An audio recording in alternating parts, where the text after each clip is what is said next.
the most?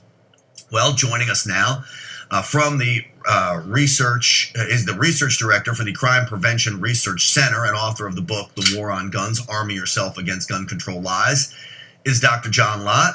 Doctor, thank you for coming on the program today. Nice to talk to you. So here's how I know that you must be doing terrific work. I was super excited to have you on to debunk many of the liberal lies, and I do a quick search, and I quickly come to see that just about every liberal out there calls you a fraud. So congratulations, sir. Thanks. I suppose that's some notoriety. Yeah, a lot of people don't like me too much. So what is it about you that they just don't like?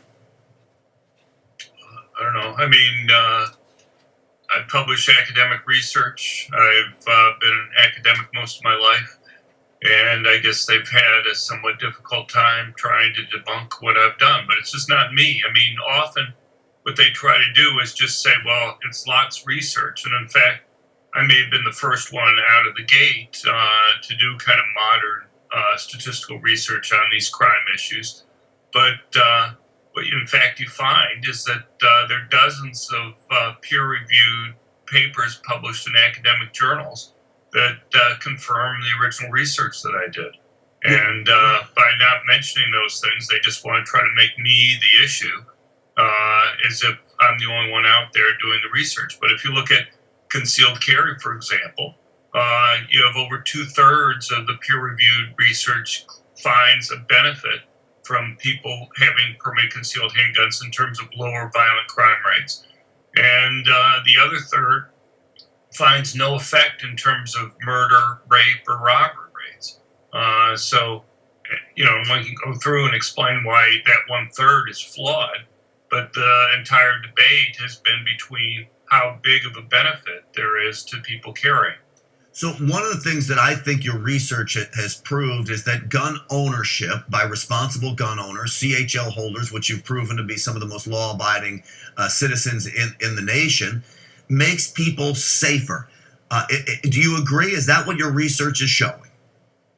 Right. I mean, look, the simplest question to go and answer is, what is the behavior of permit holders? And what you find is that they lose their permits for any type of firearms-related violation, the thousands of 1 percentage point, and most of those are for very trivial reasons. People accidentally carrying a gun into a gun-free zone, or forgetting to have their permit with them, or something like that. So, I would go and argue it's hard to find almost any group in the population that's anywhere near as law-abiding as concealed carry permit holders are. All right, so one of the pieces of research that you found out, and as I sum this up, I'll let you take another drink of water because I know it's getting to you, and I've been in your position before. One of the things that your research found, I've always been hesitant to say this, but that CHL holders commit crimes at a lower rate than police officers. And I don't mean that to besmirch police officers because their rate of committing crimes is awful darn low, but it just proves how law-abiding CHL holders are. Right. I mean, you look at firearms-related violations by police, and they're less than 1/30th the rate of the general population. It's just that, you're speaking from Texas. In Texas, concealed carry permit holders are about 1/10 the rate of police officers. So, I mean, police officers, as you say, are extremely unlikely to ever be convicted of any type of firearms-related violation or any type of crime, misdemeanor or felony. And permit holders are very law-abiding compared to that. So I know you've done tremendous work on gun-free zones, and I want to get to that in a minute, that you've basically proven that they're more dangerous than any other spot that there can be. But I want to talk to you specifically about background checks and minorities and the background check system, because this is a story that I have not heard a lot, that it is discriminatory towards minorities when you get into the background check system. Tell me what you found. Right. Well, I mean, there are two issues that go on here. One is just simply the cost of doing the background check and transferring guns. In Washington, D.C., for example, it costs at least $125 to go and privately transfer a gun.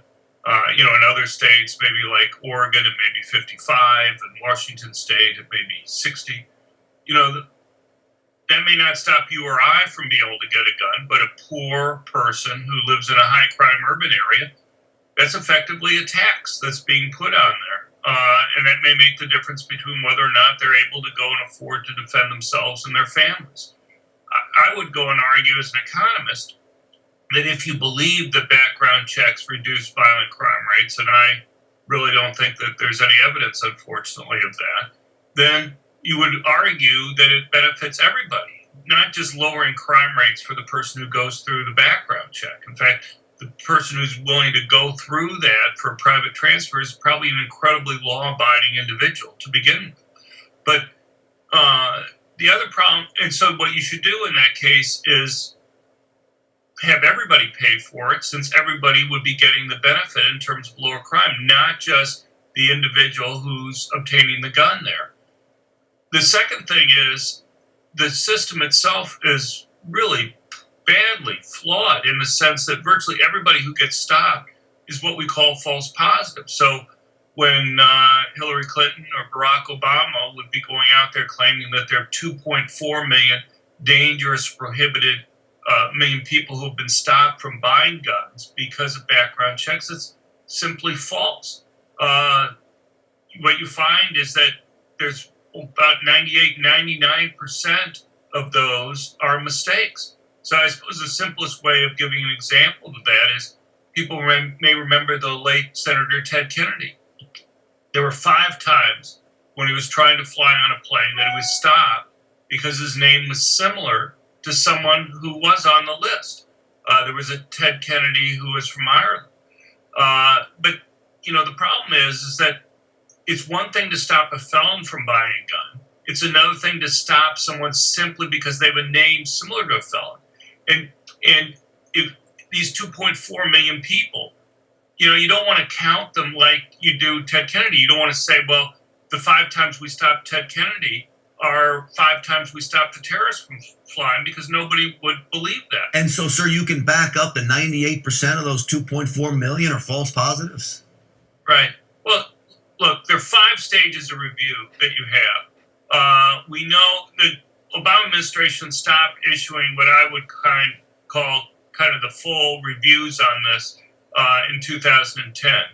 But if you look at that, what you see is that a little bit over 94% of the denials were dropped after the first stage of review. That's just the BATF doing those in their home office in D.C. Just making sure the paperwork is straight, not looking at no discretion on the part of the investigators. The second stage of review, they sent it out to the field offices for the BATF around the country. Again, no discretion, just simply making sure that they have the paperwork and everything straight. And there was a congressional review of that in 2004, and their estimate was that over another 2 percentage points were dropped at that point. So just in those 2 stages, you're over 96% of the reviews are dropped.